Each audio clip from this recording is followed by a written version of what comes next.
Hello everybody! Welcome to the stream. Happy Sunday. Very, very lazy Sunday for me. Not gonna lie.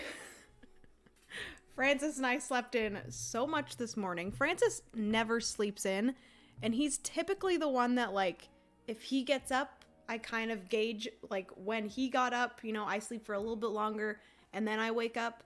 But today he slept almost as long as I did, so yes. Hello everyone, how are we on this fine Sunday?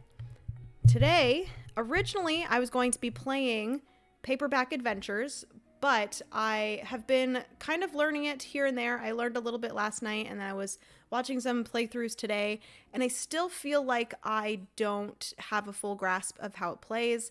And honestly, I think I'm going to really like Paperback Adventures, so I don't want to go into playing it for the first time kind of like fumbling through it. I really want to know exactly what I'm doing, and I want to start off strong. So yeah, I'm hoping to play Paperback Adventures. I think instead of today, I'm going to push it until Tuesday, and then we will do a Paperback Adventures stream on Tuesday. Hello there. Hello, Alex. How are you? How's it going? Ooh, you should play Paperback Adventures. I am very excited to play it. I have had it for a bit, and I have been very, very excited to play it. Now that I actually, like, kind of know how it plays, too, it looks very fun. And yeah, I will definitely be jumping into it. Walter, what would you like, sweet boy? What? You're giving me the biggest puppy dog eyes I've ever did see. Penny's on the table. Hey, Penny, come here. Walter, do you want to go up too? Do you want to go up on the... No? Okay, cool. Happy Sunday. Hello, Tasha. Welcome to the stream. Lady Croft, hello, hello. Welcome, welcome. Mega Shub. Penny, woman, please stop scratching. Mega Shub said, hi, Discord request. Can we get some roles built so that @everyone can be restricted to you and mods? This would still allow folks to opt into pings for, say, self-promotion, and the rest can be ignored. So I do say that the @everyone tag is restricted to only me and the mods, but I specifically gave one person,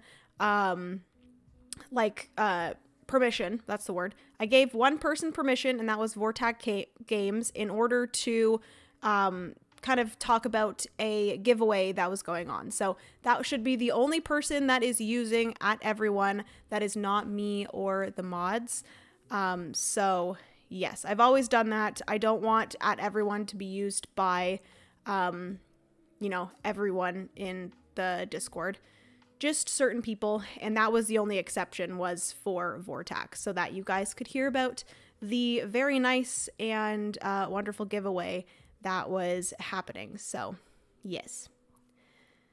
Melanie, hello, good afternoon, how are you? Fly Onward, hello, hello. Bored to Play and Ryan, hello, you guys are hilarious. Joe and Ryan, aka Bored to Play and Pariah, said first and second, and that was literally like, what, an hour ago? They were ready. They were real ready. We watched Alex play Paperback this week. Yes, I actually saw that Alex played it on Tuesday. He played Paperback Adventures, and I'm like, that's funny because I was thinking about playing it as well. And I actually think his live stream was one of the ones that I watched. And like, honestly, Paperback Adventures is pretty straightforward. Penny? No, ma'am. Paperback Adventures is pretty straightforward. I think it's like a 2.5 to like a 3. I think some of the character boxes are a little bit more complicated than others. And it's funny because I actually picked the character box that is the most difficult. I really want to play the damsel character box. So she's the one that's like most difficult with a 3.0. Oh my goodness, this dog.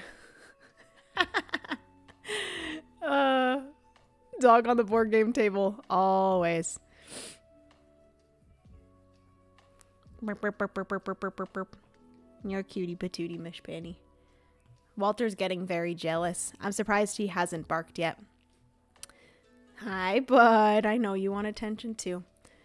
Okay. What was I gonna say?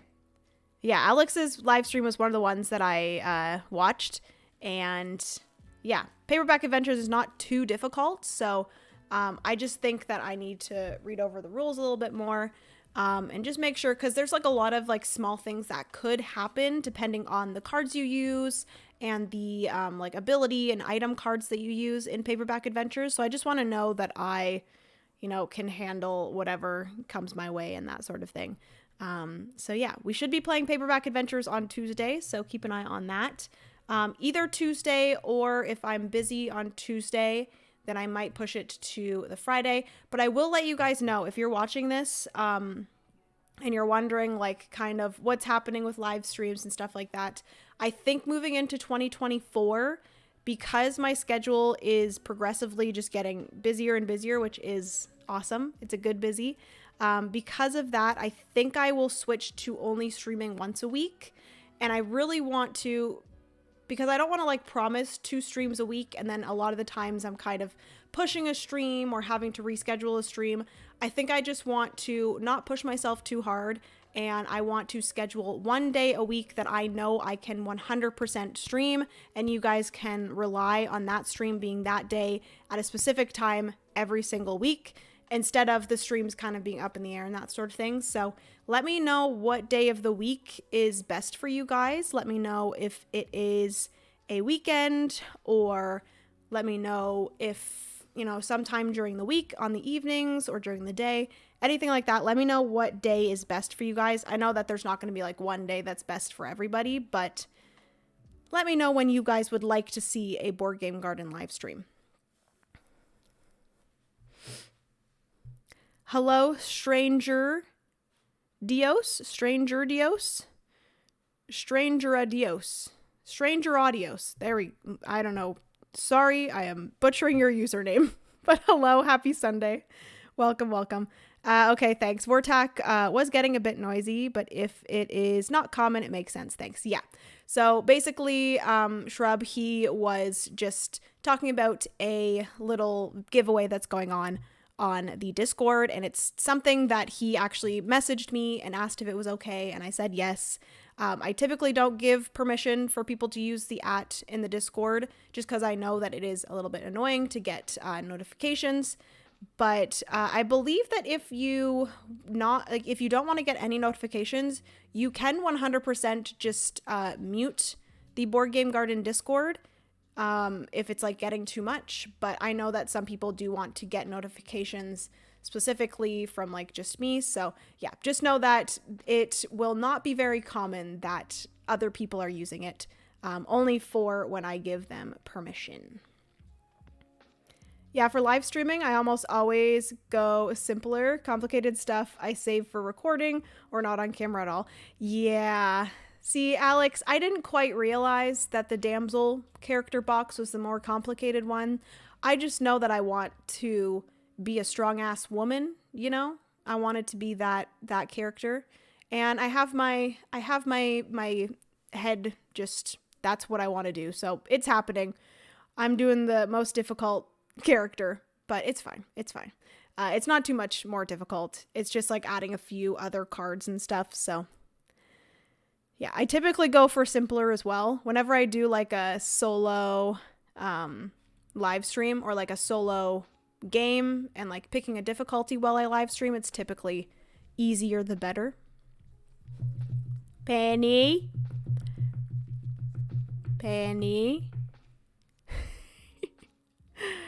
Lawrence. Hi, Jenna. Just stopping by to say that you and Foster the Meeple are quickly becoming my favorite board game YouTubers. Much love. Keep up the great work.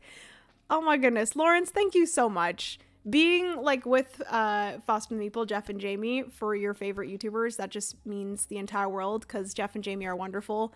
And thank you so much for watching us. I appreciate it. Thank you so much for watching my channel. And I'm glad you enjoy the content. Yeah, that makes me very, very happy. Yep, agreed. Even my live stream, I was messing up one sequence. You have to use items before using energy. Oh, okay.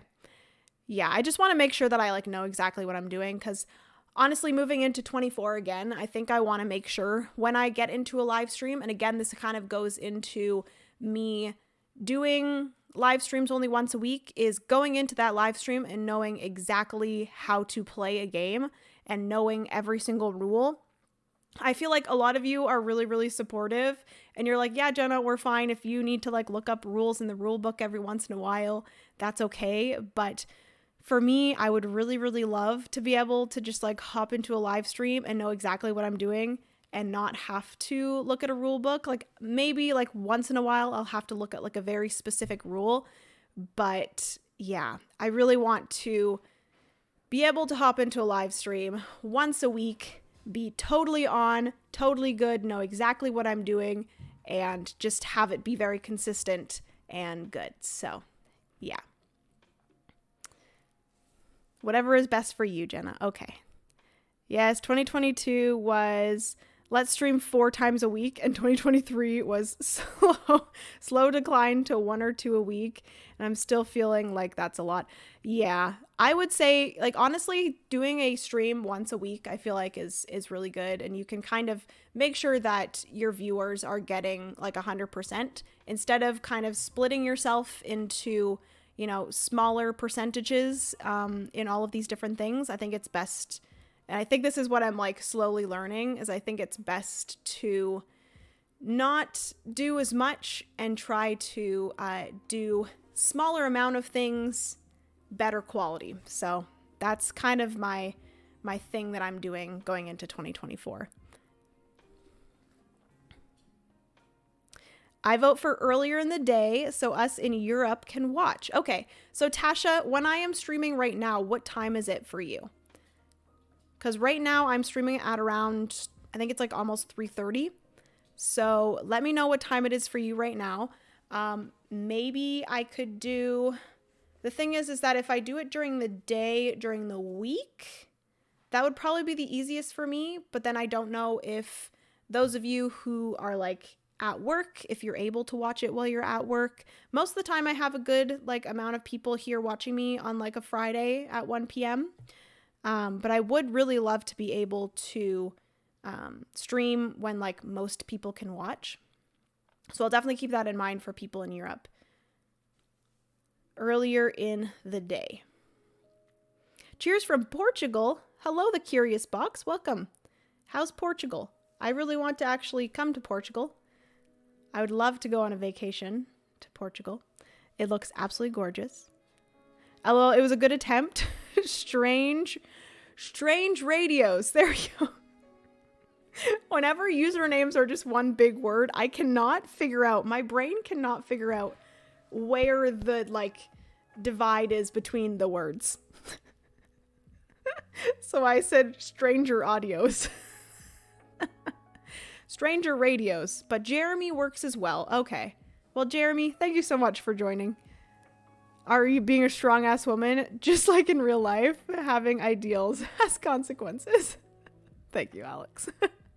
Hello, just joined stream and here things are happy. Excellent. Aw, hello, Nat. How are you? I miss you. Alex just said I miss you, but I also miss you. Come visit Cleveland for a week. Yeah, Nat, come to Canada for a week. Level Up can't come quick enough. Oh, I am so excited for Level Up, guys. I'll have to do a world tour and come visit everyone. Yep, that's what you should do. Another misclick. Oh yeah, because the message retracted. That's awesome. You need to pace yourself. Thank you. Rudy Adam. I appreciate that. I'm slowly learning that if I push myself too hard, then everything starts to be not good quality.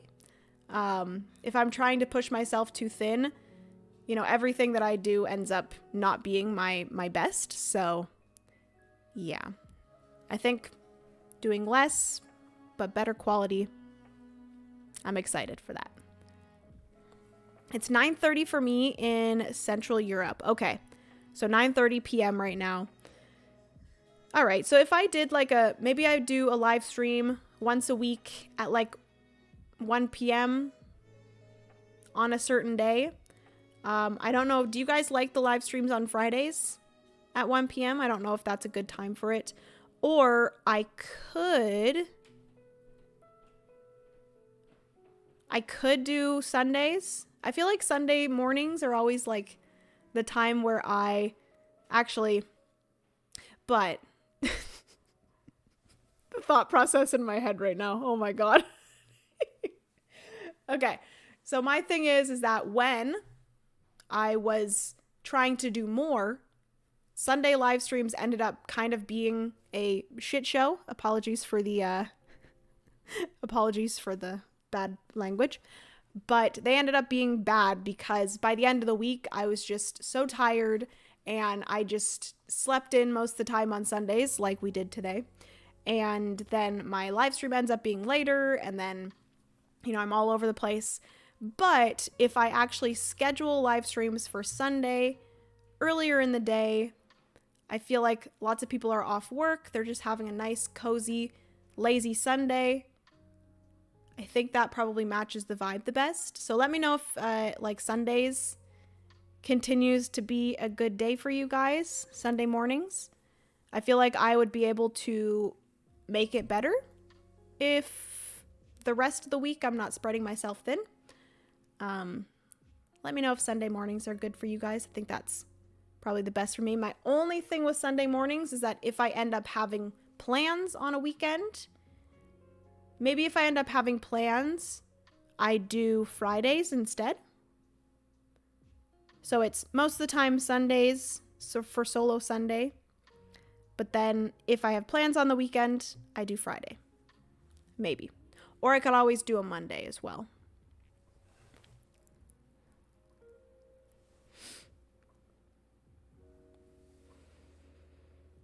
Do less things with higher quality is a lesson I need to learn too. Yep, don't we all? Do not spread yourself too thin, everyone.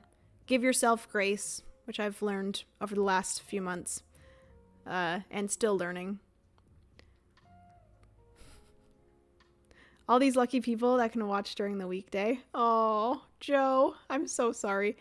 Honestly, I think the weekend will probably be best. Most of the time, I don't have plans on Sunday mornings. Sometimes I have plans on like Sunday evenings that most of the time if I stream in the morning, I can finish my stream before, people come over or things happen.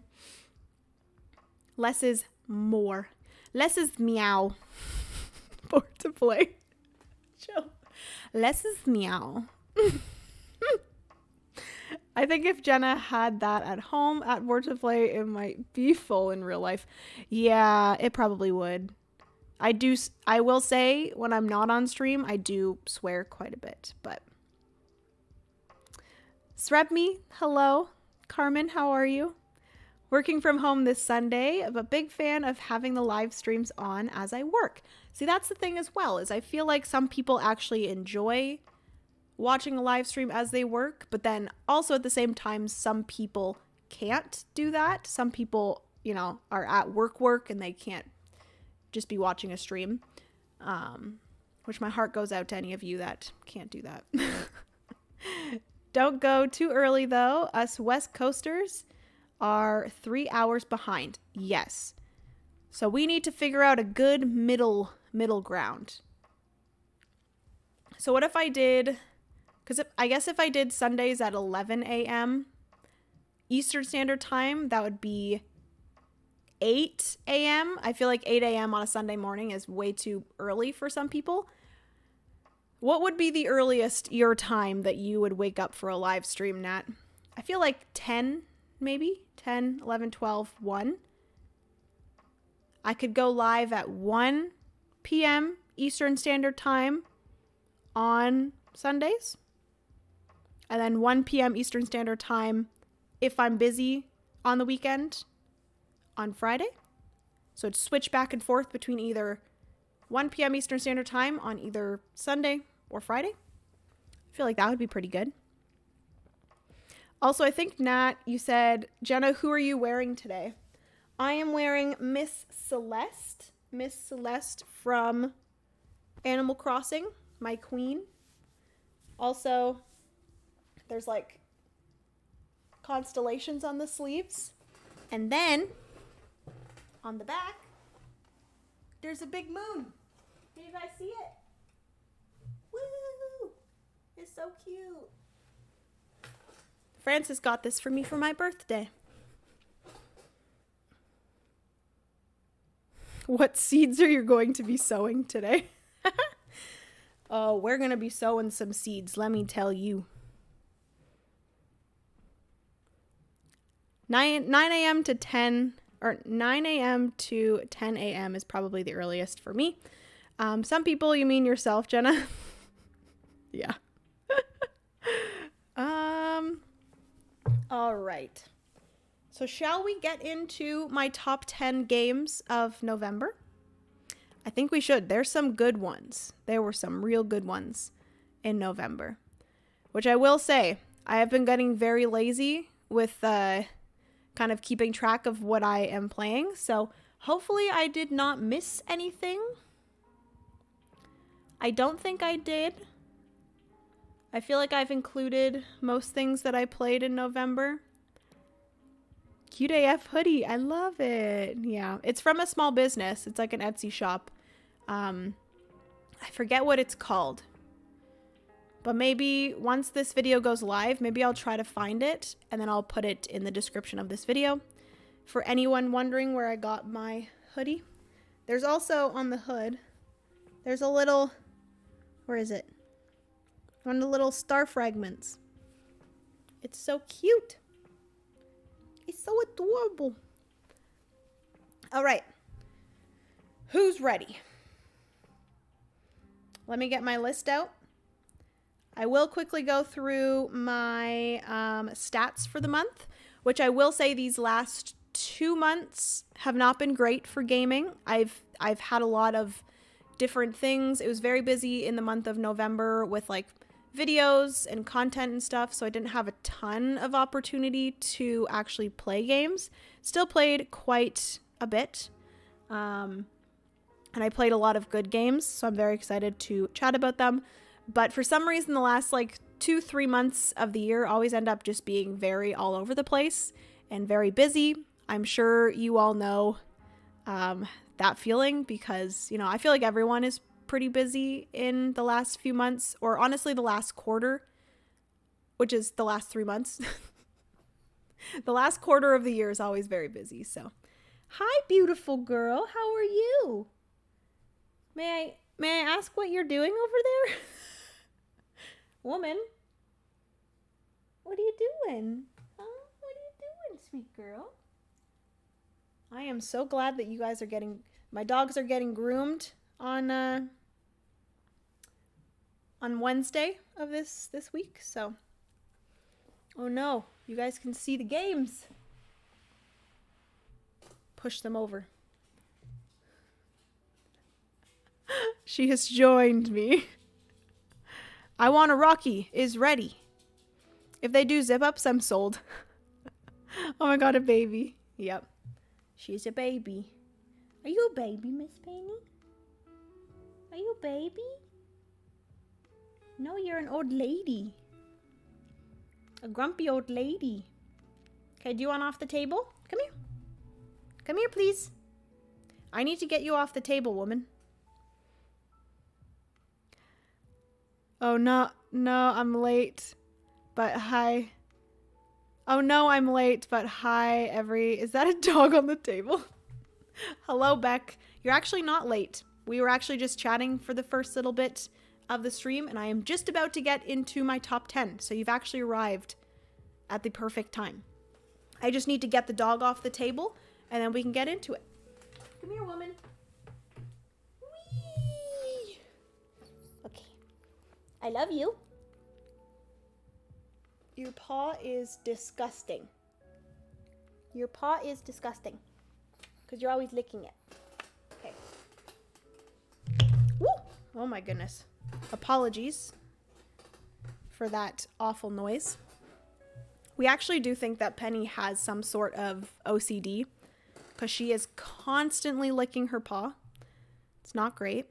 We've gone to the vet multiple times to see like what's wrong with her paw, if there's like an irritation. She's taken a bunch of like steroids for her paw to see like what's going on with it. if it's some sort of infection or something, and nothing is helping it. And she continues to lick it, so not great. But anyways, let's get into this. So for my stats, this is kind of like my compiled stats because I've stopped using board game stats in November and December. I don't know. It got crazy. It got disorganized and I just fell off of it. So I've gone back. I've looked at videos, kind of went back into my memory to make sure that I got pretty much all of the games that I played in November. And from what I have compiled, I played 36 games in the month of November, 24 different games, 14 of them were new to me, and I also played 37 games on BGA. So that's actually a total of 73 total plays, but that is including BGA. I actually got... Did you go into your mind palace? I certainly did. But at this point, it's not even a mind palace. It's a mind shack. Falling down day after day. Just getting weaker and weaker. My shack is going to fall over. Blow away in the wind. My poor mind shack. But yeah, I'm actually getting a lot more into BGA these days. I had a little bit of like a BGA lull for a few months there where I didn't play a lot of BGA. And honestly, that was probably for the best because I wasn't wasting my time on BGA. But now every morning when I get up and when I am eating my breakfast and stuff, I always go onto my BGA. Also later at night when I'm just winding down, I go onto BGA and I play a ton. So it's because you're now over 30, only downhill from here. Oh no, Nat, no, this can't happen. Oh God. 30. This is 30, everyone.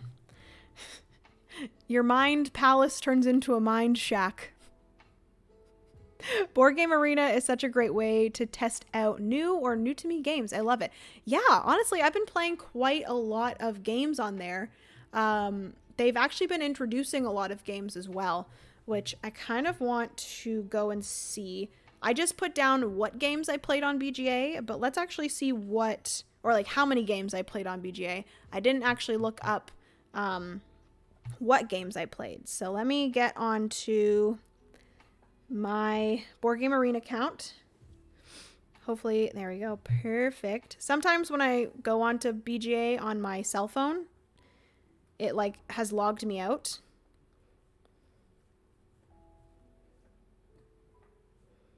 I need my...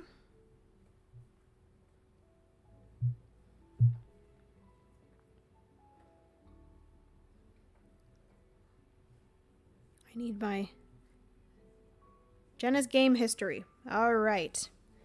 So for the month of November, I played... I've been playing a ton of Nar. Or I think someone said it was Canar. But I don't think it's Canar. I think the K is silent. Please let me know if you know. Speaking of BGA, Nat has a turn, I think, on Hadrian's Wall. Oh my god, I'm so bad at BGA. I'm sorry. I think I had a turn I was like 22 days late for. Oh my goodness, Nat. So yeah, I've played Nar. I played Tapestry. I played Hadrian's Wall. I've been playing a ton of Hadrian's Wall on BGA. Nar again. Potion Explosion, which honestly, I think if I was to buy a game right now, I think it would be Potion Explosion because I want Potion Explosion so bad. It's on my wish list. I just, for some reason, cannot get myself to buy it. I should have. I should have just done it. I should have just done it. I should have just bought it when I was board game shopping with my friends. Played Hadrian's Wall again. I played Earth. I played Wizards of the Grimoire. Potion Explosion. Hadrian's Wall. Potion Explosion. Isle of Trains All Aboard, which was a very interesting game where you are trying to do deliveries of both goods as well as passengers. and you have to use cards as a resource in order to do different things, in order to put more like connections onto your train, in order to load goods. You need to use a card to load the goods, but then you also need to use a card as the good, if that makes sense. So it's this very like hand management kind of game. It's very cool. I enjoyed it.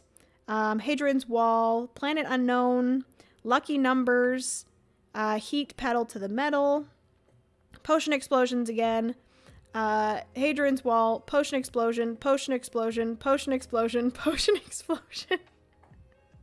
I think I was in a Potion Explosion tournament on BGA. That is why. What's your 30-second sales pitch for Potion Explosion?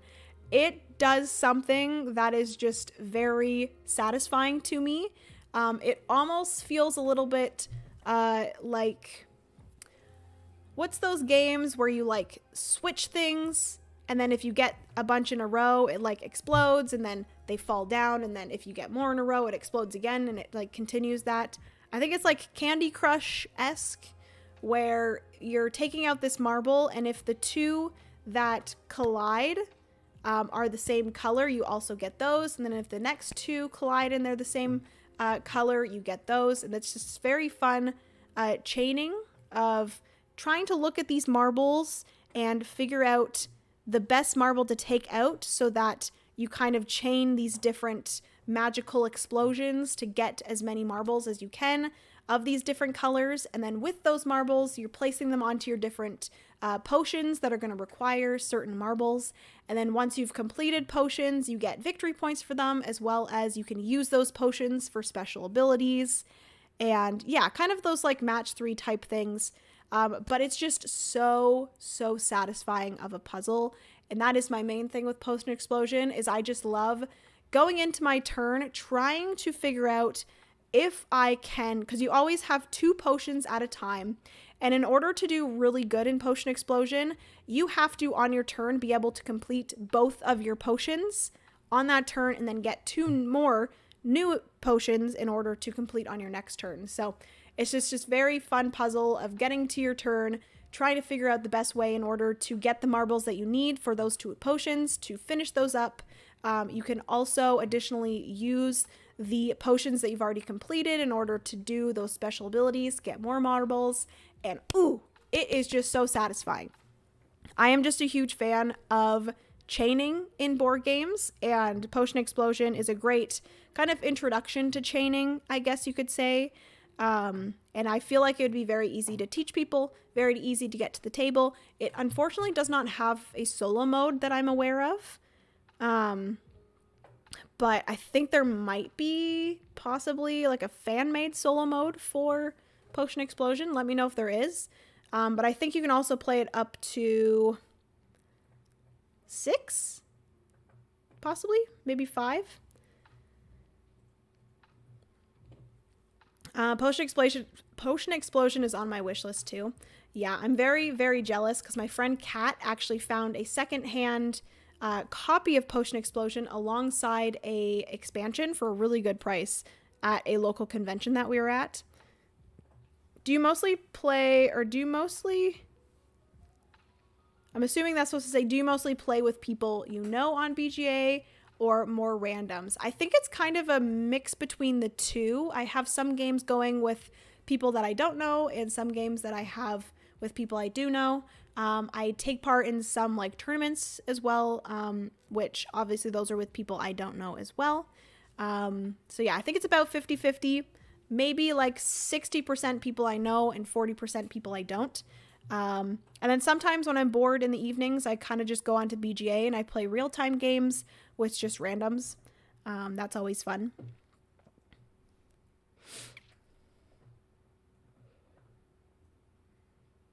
I like the puzzle solving idea. Nice, yeah. Ryan, hello, welcome to the stream. How are you? All right, so that is everything for my stats for November. Let's get into my top 10. So, actually, I will just quickly go through the list of games that I played.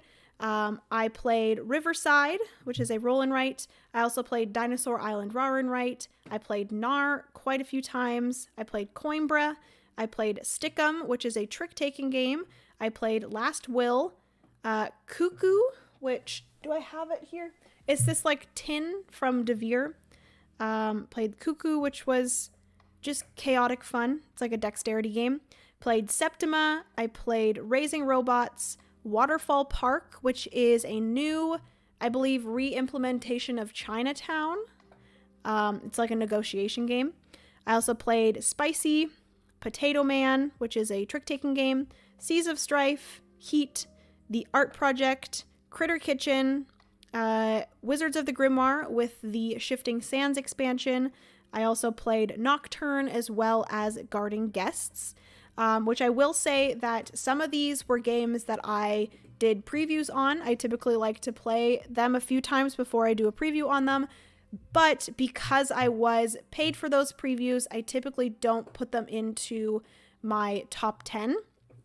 I will say I did do a live stream of the art project, and I was paid for that. It was a sponsored playthrough, but I think I'm okay, or I'm more okay with putting those into my lists than the ones that I did previews on. I don't really know why. I don't know. I'm just more okay with putting those into my list than the ones that I did previews on.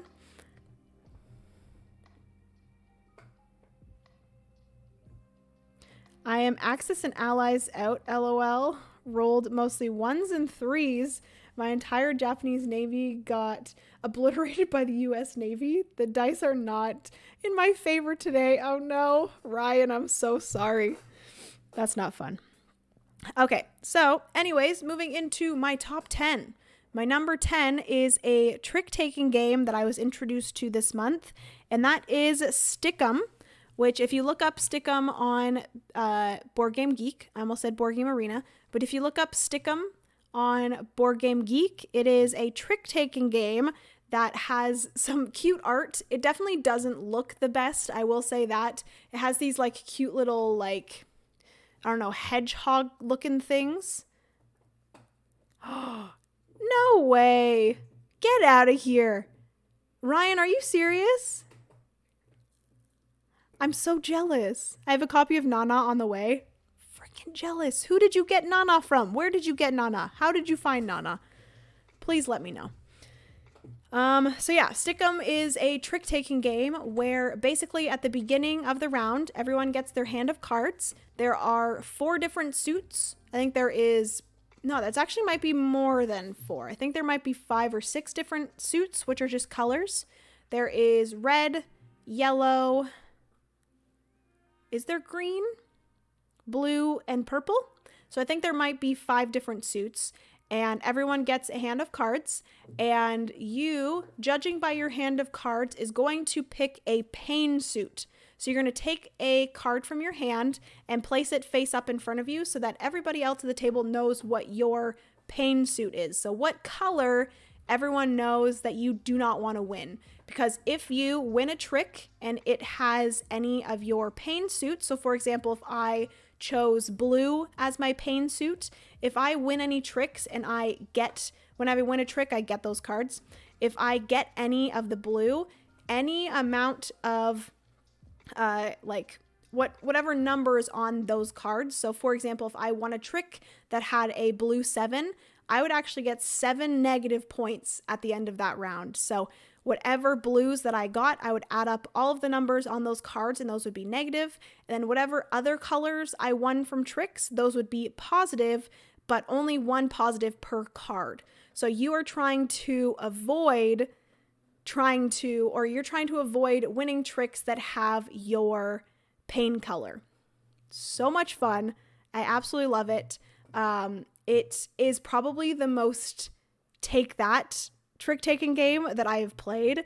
And honestly, I think that I wouldn't like it as much as I do, but I think I'm just getting better at dealing with take that mechanics.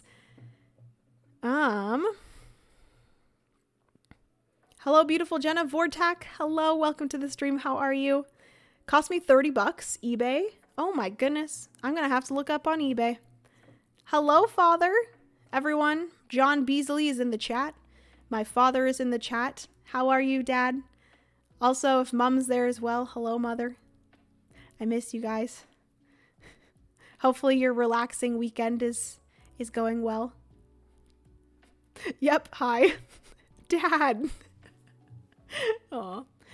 I like this. It sounds like how you do hearts when you play cards. Yeah. So it's a very interesting trick-taking game. I don't have it personally. That's why I'm not holding it up. My friend Kat has it, and I do think I want to pick it up eventually because a lot of people that I play games with in my life really enjoy trick-taking games. I feel like my family would enjoy trick-taking games. Also, some of my friends would enjoy trick-taking games. Francis' family loves trick-taking games as well. We are good. Mom says hi. Hello, Mom. I love you guys. I am well. Jenna, if you can let people know, today is the last day to vote on your Discord for the Tiny Epic giveaway. So far, Dinosaurs is in the lead. Ooh, yes, I will definitely let them know. I will probably post somewhere on like the Discord so that everyone knows. Thank you, Vortak. Okay, so that is number 10, Stickum. Definitely recommend checking it out if you enjoy trick-taking games. Number 9 is actually one that I picked up at PAX Unplugged, which if you guys haven't gone and seen, I did do a PAX Unplugged haul recently. So definitely go and check that out to see all the games that I brought home from PAX Unplugged. I also kind of like reshifted everything. So I have like pretty much this entire shelf over here, or this entire shelf over here is all unplayed games. But also I do have some unplayed games on all of these shelves around me as well. So we will be doing at some point in December, either late December after Christmas or early January, I will be doing a big call of my collection. I will probably film that one because I really feel like I need to get rid of some games. I'm starting to feel very overwhelmed with the amount of games that we have. I actually think maybe today or tomorrow I'll do an inventory to see how many games I have and how many unplayed games I have. And then we're going to do a call, like I said, at the end of the month or early in January. So get excited for that. Excuse me. Anyways, back to my number 9. This was a game that I was actually gifted by CGE, Czech Games Edition. And that is Spicy. So Spicy is a bluffing game, which honestly, this was probably one of the biggest surprises of the month. I am typically not the hugest fan of bluffing games, but I feel like this one is a little bit easier. This is pretty much cheat in a way where basically on your turn, you're going to be placing a card face down. Whoever the starting player is will say, this is a, it has to start with either a 1, 2, or a 3 of a certain suit. There are 3 different suits. There is pepper, chili, and wasabi, blue, red, and green. There's also wilds. There's wild numbers and wild suits. But the first person has to say, this is a 2 pepper. The next person will then say either, actually, you don't say anything. You actually have to like put your hand down in the center and meow. So you have to go meow, which I think is like the funniest part of the game. But yeah, if you think that the person that played that card is lying about either the suit or the number of that card, you meow in the center and then you say, that is not a 2 or that is not a pepper. And then that person flips over that card. If it is not the number or whatever you said, then you get the cards as like a positive. Every card that you get is a positive, and then once the game is over, everyone counts up their cards. But if it was whatever it was that they said it was, they actually get the cards, so they get the positive points. I like the aesthetics of Spicy. Honestly, same. Like, look at how beautiful this box is. And like some people don't like the art, but I personally like the art. And I will say they also do have Sweet and Spicy, which is the same game. It just has different art. And it is basically like a cat. It's like a cute kind of cat. But yes, Spicy is very, very fun. Ooh, I really enjoyed Spithy. Spithy. I really enjoyed it too. We actually played this at our Airbnb with Nat during PAX Unplugged. So yeah, Spicy's a fun one. Basically, you continue doing this. You have to play the same suit. So if someone starts with a 2 pepper, you have to say, okay, this is a 4 pepper. The next person will say, this is a 6 pepper. It always has to go up. And then once you hit, I think the highest number is a 10, you have to continue with the same suit, but the next person has to play either a 1, 2, or 3 again. You continue this until someone says meow, and then, you know, calls someone out. And so the higher or the more cards that are played, when someone says meow, the more cards that either one of those people will gain for positive points. So yeah, there's also some like special cards that you can add to the game, which I have not played with, but to add a little bit of variant to the game, there's a few different ones that you can add. But yeah, that is my number 9. That is a spicy. That is a very spicy box. I don't know where that came from, but yes, spicy. Love you too. We'll see you soon. Yes, love you guys. I don't know if you're still there, Dad, but thanks for joining. Very groovy. I'll have to check that out on your channel. Heck to the yeah. I play 7 with Chabby. Yeah, whenever I said wasabi, I always say wachabi. 7 with Chabby. The art's awesome. Those people are wrong. Free Kodak. Pardon? I don't know what that means. Wow. It's a spicy box. Good Lord, help me. All right, moving on to number 8 of my top games of November. This is a roll and write that I've had for a bit. This was sent to me by, I believe it was Indie Board and Games. Is that the correct person? I believe it is the correct person. They are now the ones that are printing this one or publishing this one. And that is Riverside, which was originally published or is published by Chili Fox Games, but I believe it's getting distributed by Indie Board and Cards. So a huge thank you to them for sending this over. But Riverside is a simultaneous play roll and write. I played this, I think, twice. I also played this solo, so I'll chat about the solo. But pretty much the solo is exactly the same as the multiplayer because it is a simultaneous play, so everyone's kind of pretty much playing the solo game at the same time when you play it multiplayer. But this is solo to 6 players, and basically you are like going around and holding these like Arctic cruises, I guess, around this Arctic area like you guys can see here. And you have this little path where the boat is going to be going. You have your sheet in front of you where you have a bunch of different colored boats, and you are going to be, if I remember this correctly, this is one of the ones that I played very early on in the month, but you have these boats in front of you and you're going to be crossing off the lines of each of the boats, and each of those lines are going to be connected to tickets that you can then sell for excursions. So the excursions are going to be different spots on the route of your ship that you have to have.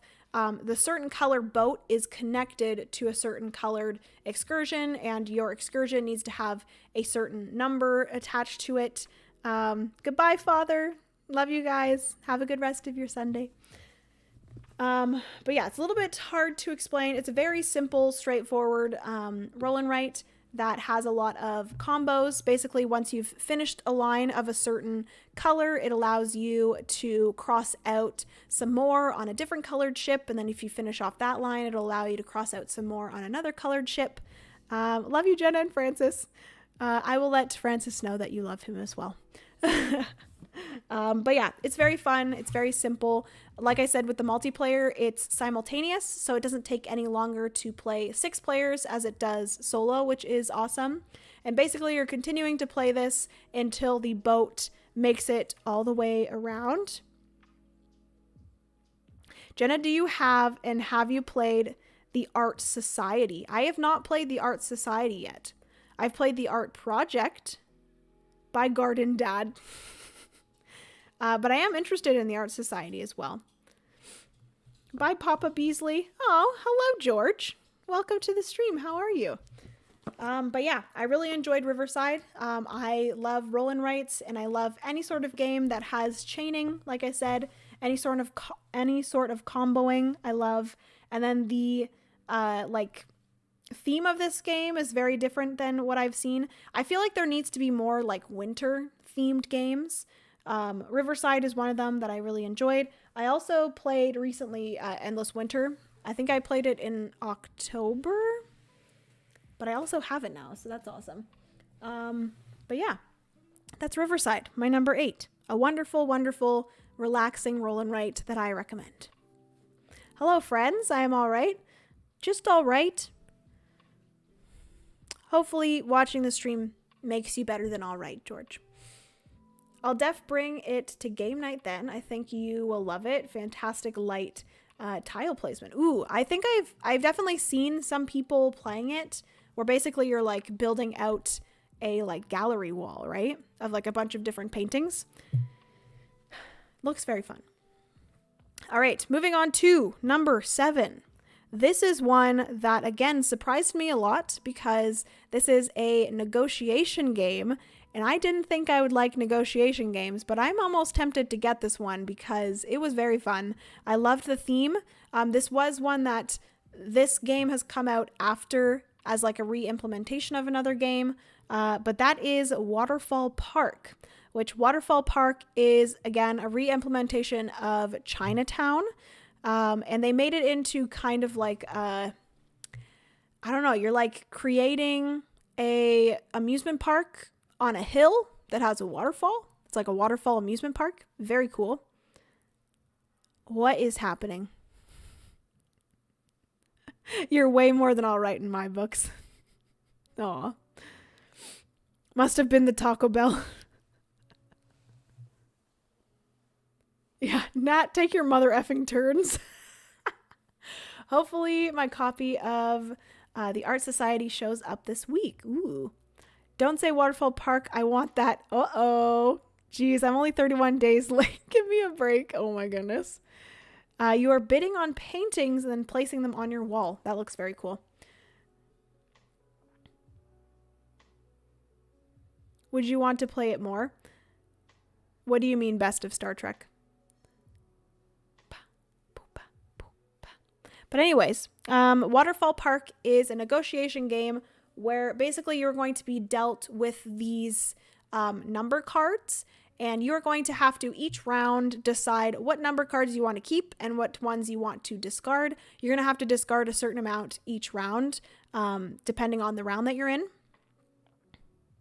Super tempted to get it today. I was super tempted to get it the last time that I went board game shopping. But I don't know who in my life would enjoy it because I don't think a lot of people in our lives enjoy like negotiation.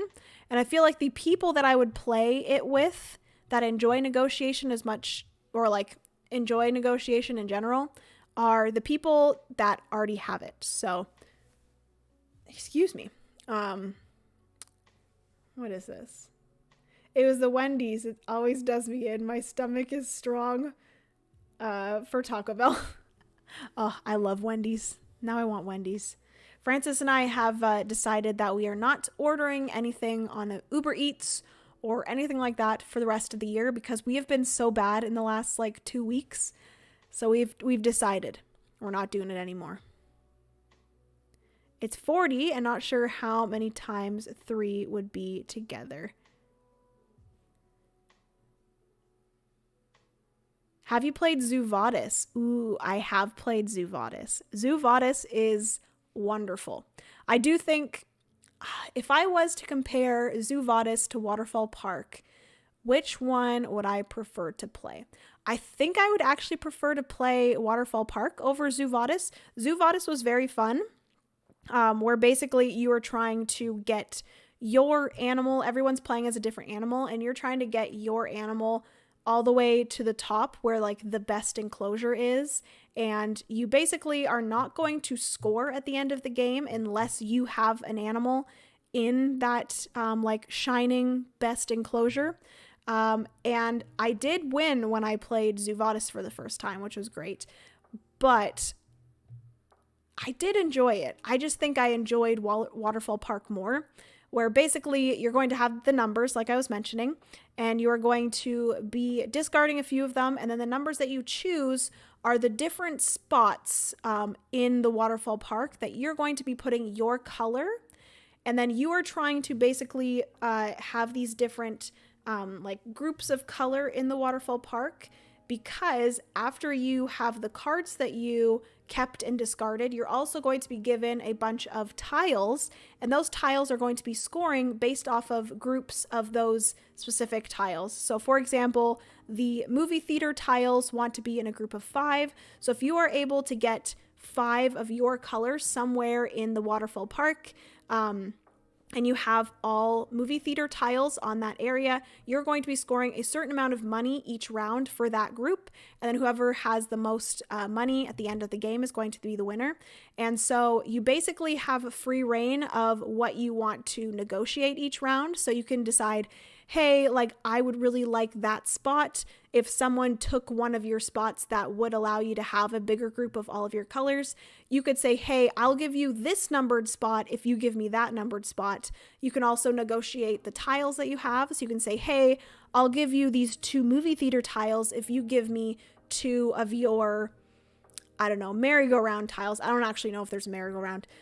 But it is so much fun. I love the theme of an amusement park and you negotiating over the spots for those tiles and you negotiating over the tiles themselves. All of those things. I really, really enjoyed it. So that is why it ended up being my number 7. That is Waterfall Park.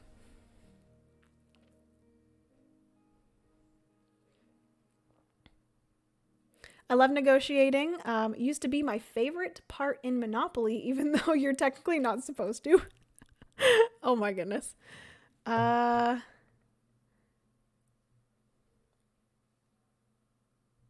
I have Waterfall Park. Wanted to get it played yesterday, but didn't. Honestly, Joe, if we get together soon, I would be down to play some Waterfall Park because I really enjoyed it. I'm comparing Waterfall Park to Sheriff of Nottingham. I don't know if any of you have played Chinatown, but it is like a re-implementation of that. And I do think that it's pretty similar. My friend Steph has Chinatown, and she says that I don't know if she said that she enjoys or still enjoys Chinatown better, but there is some small changes in Chinatown. I think she said that there's more like individual areas instead of one big area, like in Waterfall Park. Waterfall Park is kind of like in 2 big areas, but yeah, amazing. I haven't played Waterfall Park yet. I definitely recommend it, Andrea. It's great. And I just love the look of it. It just makes me so happy. Like all of the like cute little rides and stuff, and you like negotiating over like what spots you want in the amusement park. It's great.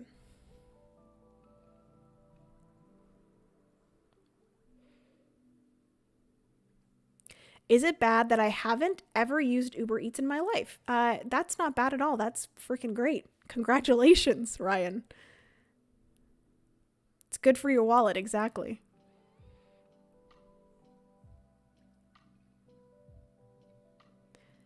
Oh, so you really enjoyed it for more plays is what you're saying. I don't know if you're talking to me about that, but please explain. I enjoyed it enough that I do want to play it more. I don't know if that's what you mean, but yeah, I'm very excited to play it more. But anyways, moving on to number 6. Number 6 is another game that I do not have, but I almost bought when I was out board game shopping the other day, and that is Gnar, which Gnar is a game by Pandasaurus Games. I think they are now publishing it. And it is a fantastic game. Like I said, when I was talking about what I played on BGA, I played Gnar a ton of times on BGA. I've been playing it a ton with my friend Aiden. He actually like owns Gnar, the physical game, and that's when I actually played it for the first time, was physically, and it's a little bit fiddly when you play it like physically in real life, but honestly not like finicky enough that I would never play it or wouldn't want to play it. It is great on BGA. I definitely recommend if you guys want. Oh, no. Every time I say nar, I just want to say or nar. But yeah, what was I going to say? It's great on BGA if you want to try it out. Also, I will say that I recently discovered that they have a solo mode for nar. I think I heard that it's made by Shem Phillips, which he is the designer of a lot of the Garfield games, and I really enjoy all the Garfield games. So yeah, definitely recommend checking it out. And I'm excited to try the solo variant for it.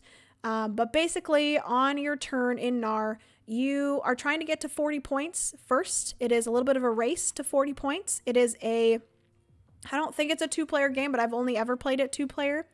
But basically, the person that hits 40 first triggers the last round, and then whoever has the most points after that is the winner.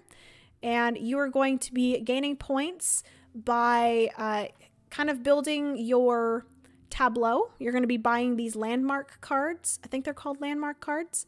And those are going to be giving you victory points, as well as they're going to be added to your tableau. And when you're adding them to your tableau, you're gaining more and more things that you can get when you spend your bracelets, which it's going to kind of build these 3 columns. And if you spend 1 bracelet, you'll get everything in the first column. If you spend 2 bracelets, you'll get everything in the 2 columns. And if you spend 3 bracelets, you're going to get everything in all 3 columns. And you can buy these landmark cards in order to build those 3 columns up and get more and more stuff. So on your turn, you're going to have cards in your hand of different colors. You're going to play down one of those colors into a pile of a specific color. So you're going to have, I think there's red, yellow, green, blue, and purple, the 5 different colors. And then whenever you play a card of a certain color, if you already have some of that color, you're going to gain all of those benefits again. So each of those cards is going to have 1 benefit, and you're just going to be gaining those. You're going to be gaining reputation, which is going to allow you to go up on the reputation track. The higher on the reputation track you are, the more victory points you get at the beginning of your turn. And then you're also going to gain victory points. You're also going to get, what are they called? Recruits, which are going to allow you to use the recruits to buy more of the landmark cards. Because when you're buying landmark cards, you need to spend your cards. So you're kind of spending your colored cards that you've played down in order to get those landmark cards. So you're kind of giving up cards in your engine in order to gain those landmark cards. I could talk about nar all day. It is a fantastic small box game that feels like a big box game. It just has a lot going on. There's also the cards that give you the bracelets as well. And yeah, fantastic game. That is why it is my number 6. Like I said, it's on BGA, so definitely check it out if you have yet to do so. It is fantastic, and I will most likely be buying it at some point soon, because I wasn't going to buy it because I was playing it a ton on BGA. But I honestly think that I will probably buy it physically, because I think Francis would really enjoy it. I think people in my life would enjoy it as well. And because there is that solo mode, I can now play it solo. So I know that I'll be able to get it to the table more because there is that solo mode. But yeah, that is my number 6. That is nar.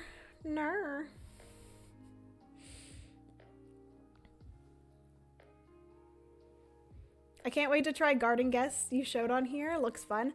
Garden Guess was very fun. That was one that I played in November, and it is very unique to any game that I've played before, where you're playing with a partner. You can play with a partner, but you can also play solo as well, or individually.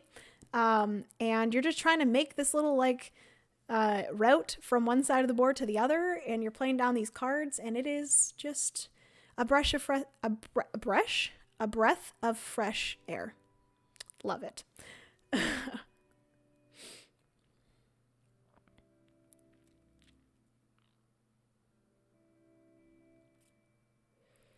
Although all this talk of Taco Bell makes me want that, no more talking about Taco Bell people. I haven't used Uber Eats either, but I eat out a lot.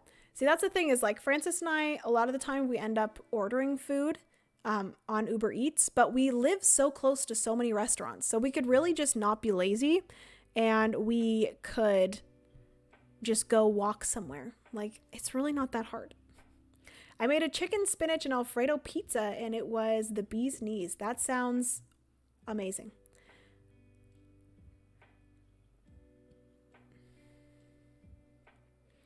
I don't get the love of NAR. Didn't quite grab me on BGA. It's like, I understand. I feel like some people don't love it. Some people do. I really enjoy trying to figure out the best way to like strategize in that one, because there's like just so many paths. I can see myself kind of getting sick of it if I've played it too many times. But overall, I've really enjoyed it so far. It's kind of gnarly. It was very nice meeting everyone. Y'all have a wonderful day/evening, and everyone be safe and in good health. Ryan, thank you so much. Have a good rest of your night. I only emotionally buy it. Hi from the UK. My first stream. Jade, hello. Welcome to the stream. How are you? Happy first stream. Whoop whoop.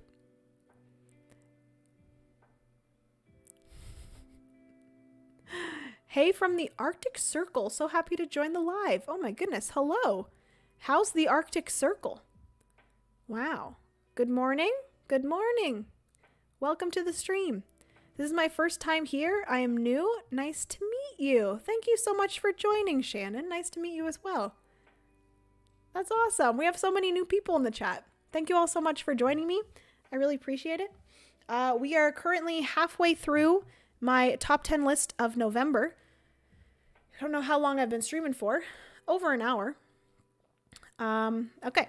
So the next one on my list is yet again another one that I don't own that I want still. And that is, you ready for it? Brrr. This is an older game, and that is Last Will. So Last Will is quite a funny game where basically you are trying to spend all your money, which is very opposite to what you typically do in a game. In a typical game, you're trying to make the most money. But in this one, I think it's your uncle, your very rich uncle has died. And in his will, he said that he wants to give his entire estate, his entire not being, but you know what I mean. All of his money, everything he has, to his most broke family member. So you are basically trying to spend all your money so that you are the most broke, so that you get all of his money and everything. So you are, how do I explain this game? It's a primarily card-based game, and you, on your turn, everyone is going to, in turn order, they're going to be placing their piece onto a certain spot, and that is going to be when you are going to go. So that's going to determine the player order, and it's also going to determine how many, I believe it's actions you get, as well as cards that you pick up. There's certain types of cards. There's going to be event cards. So these are going to be events that you're going to be holding in order to spend your money. There's going to be estate cards. These are going to be houses or estates that you can purchase in order to, waste your money on that. But then before the end of the game, you do have to sell that house. There's something about like a house embezzlement or something like that, where like the house is slowly getting less and less valuable as the time goes on. So you can kind of buy a house for more, but then eventually you can sell it for less. I think that's a thing that happens in real life, but I don't know. Anyways, so yeah, there's that. There's also some like guests that you can invite in card form. And it's pretty much a hand management game where you're playing down these cards in front of you, and you're going to be using these cards in different ways in order to spend your money, basically. It is absolutely fantastic. It is a very different game that I'm used to. I love the theme of it, where you're trying to spend all your money. It feels pretty good.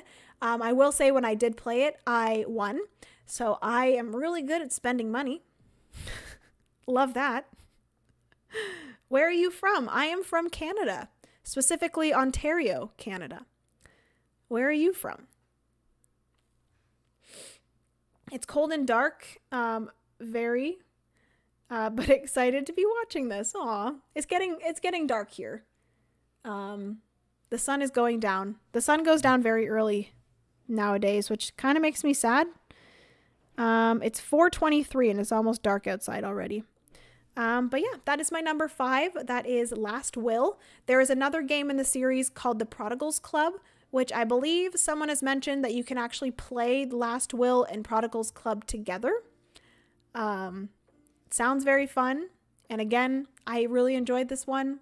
Just spending my money, buying houses, selling houses, having events. I had a lot of boat events or yacht events. It was a good time. But yes, that is number 5, Last Will. Moving on to number 4. Number 4, I do not have either, but I actually played this the same day that I played Last Will, and I think I enjoyed this one more.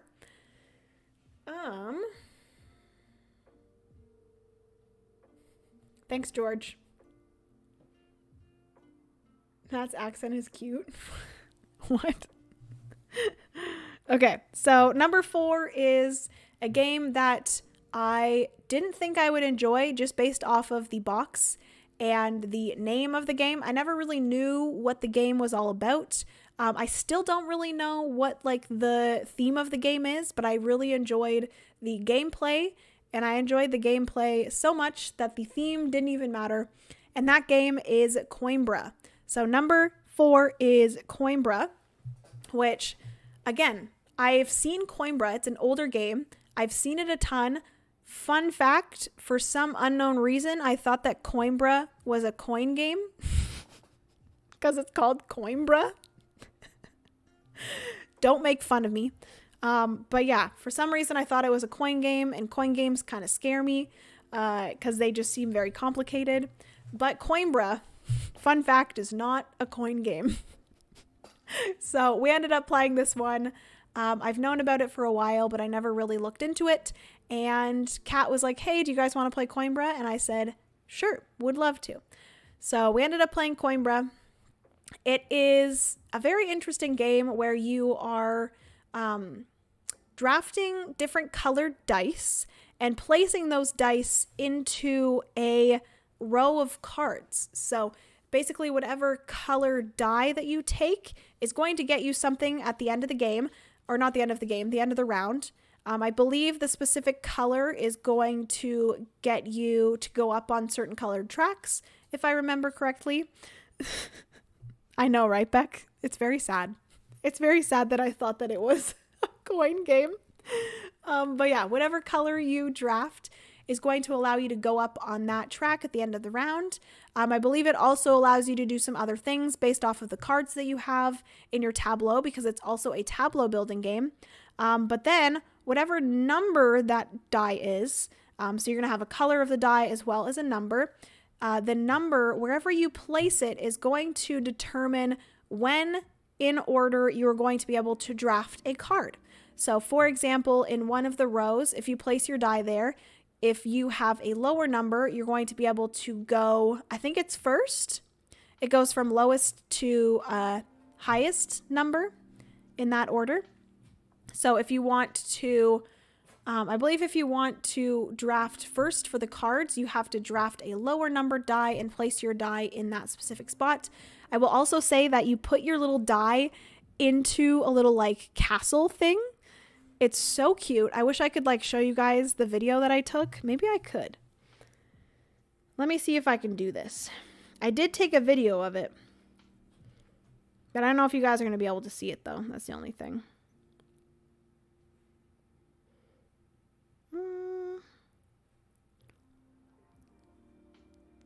My goodness, it's been a while.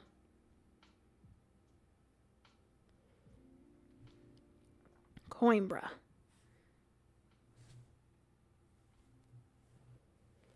Okay, let me switch to...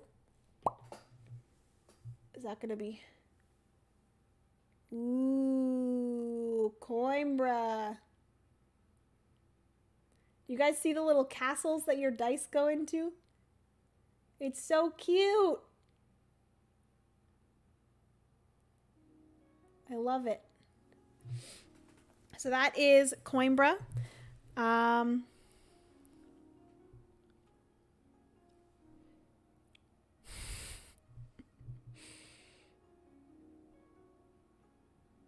spent so much time playing on BGA today. Also, I'm expecting to get Isla and something shiny soon. Looking very much forward to it. Oh my goodness, you are going to love it. I want to play Isla again. I might have to do a live stream of Isla soon. It's just so cute and cozy. Hello, Sam. Welcome to the stream. Root is secretly a coin game, but don't tell anyone. Really? Is it actually? I didn't know that. Why are they called coin games? I don't understand. You don't even have any coins in the game, I don't think. Not gonna lie, I also thought it was a coin game. Thank God I'm not the only one. But anyways, so once you have placed your die, then you're going to go through the different rows of the card drafting, and then based off of what dice were there, you get to draft one of the cards. Those cards are then going to be used for your tableau. You're going to have some cards that are going to give you some ongoing abilities. You're going to have some cards that give you like set collection cards. Oopsie. Let's move back to this. You're going to have cards that give you endgame scoring, different things like that. You're going to have cards that are going to allow you, I believe, to move around. There's this like map in the middle of like different places that you can go, and you can like get more things from those spots. I didn't really do a lot of like movement on the map. I will say I did much more of an end game objective kind of strategy, but it was a lot of fun. Really enjoyed Coimbra. If you've seen Coimbra around and thought, oh, that's just like a weird old Euro game, do not let it pass you, because Coimbra was fantastic. And I never thought that I would say that, because I've always just kind of brushed it off as an old game that I probably would never play. It kind of looks bland, but actually the game is quite beautiful. The gameplay is absolutely fantastic, and I will probably end up picking it up at some point because I enjoyed it that much. And that is exactly why it is my number, 4? Is it my number 4? Is it my number 3? It is my number 4. So now we're going to move on to number 3, which this one, I will say, I did a sponsored playthrough for this, but take that into consideration. I still genuinely enjoyed this so much. We played that for the first time on stream. We played this for the first time on stream. And since then, I think I've played it like 3 more times. I still haven't played it solo either, and it has a solo mode, and I'm very excited to play it solo. It is a cooperative game, so I am very, very surprised that I've put it this high on the list, because I am not the hugest fan of cooperative games, but I enjoyed the gameplay of this one so much that I just had to put it on the list. And you guys know that it was a sponsored playthrough. That has nothing to do with the placement of this on the list. All it has to do with is that I enjoyed the game so much. And that is the art project. This, again, was probably one of the biggest surprises of November, and honestly, probably one of the biggest surprises of 2023 for me. I got the email about possibly covering the art project, and I'm like, cool. Looks like a cool game. It has some pretty sick, art on the front. I heard that it was a cooperative game, and I'm like, don't love that, but I'll still try it. I, accepted the, sponsored playthrough of it, and I've never really, looked too much into a lot of the op games. Some of them have been, lighter party games, but this one, I feel like they have something really good with this one. You guys need to try this. I just can't stop thinking about this game. It is absolutely fantastic. I love it. I love the gameplay of it, and that is why it is my number 3 this month. And being number 3 and it being a cooperative game is quite insane to me. But yeah, basically you are trying to retrieve as many or all of the stolen art pieces, from this, I think it's like the White Glove Society or White Hands Society or something like that. And basically you have this map, And there's going to be different locations on the map that are going to be populated with these white hands or white gloves. And you have to defeat these white gloves by rolling dice. You have to basically roll the same or higher than the white glove's strength. And basically, if you are able to get to a location that has no gloves, but also has a art piece, you actually save that art piece and then you place it on this track. The more art pieces you collect, the stronger the white hand or white glove society gets. So it does get progressively more difficult as the game goes by. You can also hire different allies, which the allies are just going to be additional dice that you can roll in order to obviously get the same or above the white hand, white glove society strength. So it makes it a lot easier to get above their strength. And you're also, this is probably one of my favorite parts, is at the beginning of each round, you're each going to you're going to draw 2 cards into your hand, and those cards are going to kind of just be resource exchanging cards. You're going to have to pick one of those cards and discard one of those cards, and the cards are going to have what you have to pay, what spot on the map is going to gain the white gloves, and then also what you are going to gain. And then there's also going to be 1 or 2 icons on that card. So once you've done that resource conversion, there's going to be guns that are going to help you with the battles, clashes, I forget what they're called. They're going to have help with the battles. You also have the gasoline tanks that are going to help you with moving around the map to get to different locations. Then you're also going to have the walkie-talkies, which are going to help you hire allies. So those are going to be the resources. Each player is also going to have a certain amount of hearts, which is also going to be a resource.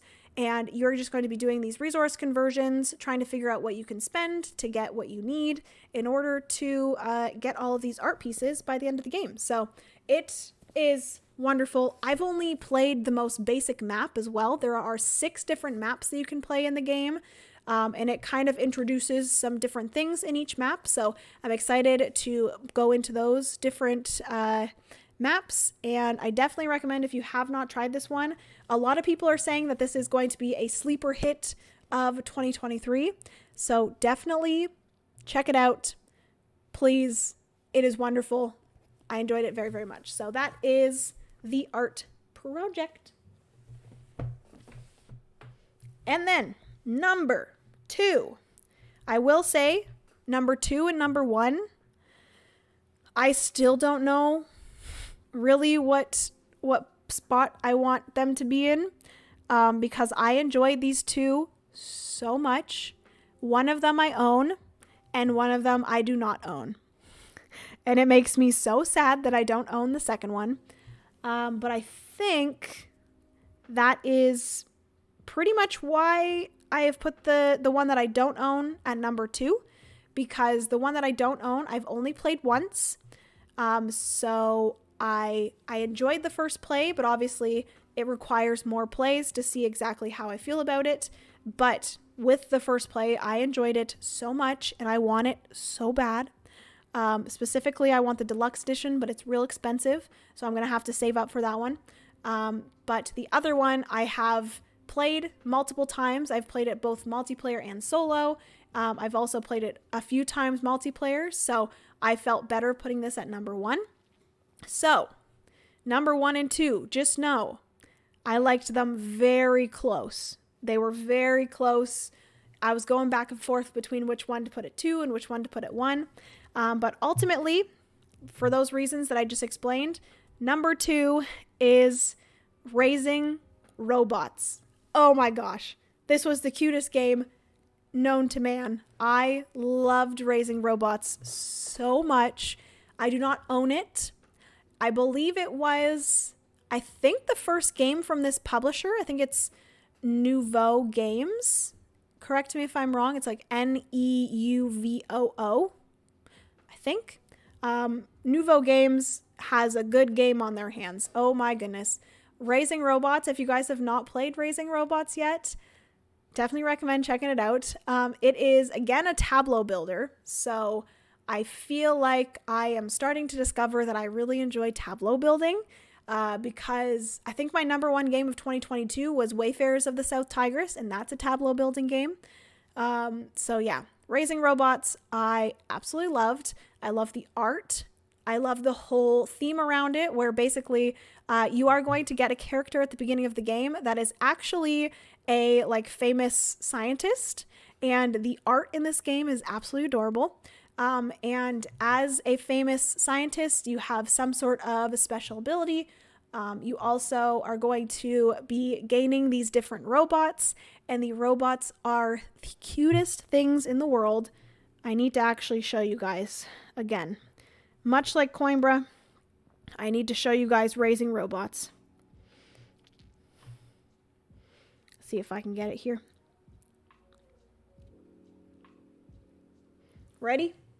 Who's ready for Raising Robots? I'm going to show you guys a little clip of it. Boop. Okay.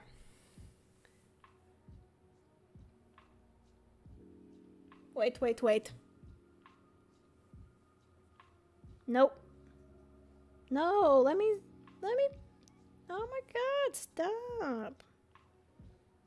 But there we go.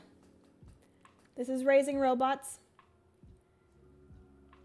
A lot of people are kind of comparing it to Wingspan, which it is nothing like Wingspan. Do not compare them. But it is wonderful. There's like different robots that you're going to be raising, obviously. And it is a wonderful, wonderful game. There's a little bit of simultaneous... the production quality of this stream.